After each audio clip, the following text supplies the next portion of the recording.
Будучи министром культуры, информации, молодежной политики, насколько вы видите развитие вообще у нас культуры в стране?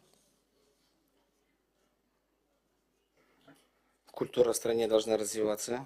Нет, то, что она должна, это понятно. А какие планы? У А, нас будут Базарбаевы, Минжелкеевы, Чокморовы.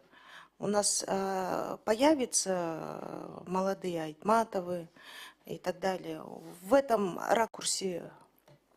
Да, вы правы. Потом вот мы живем только то, что у нас были такие великие звезды, а на сегодняшний день у нас только, как вы сказали, клубные, да, артисты. Вы правы, Гуля Ахматхуловна. Мы будем поддерживать наших молодых композиторов, режиссеров, писателей. Мы будем задавать тренды. Мы будем задавать тренды. Вот, например, сейчас очень популярна корейская культура. Корейская культура не только у нас в Кыргызстане, во всем мире. Пошел Кыргыз культурасын башка мамлекеттерге жайылтууга дагы аракет кылабыз.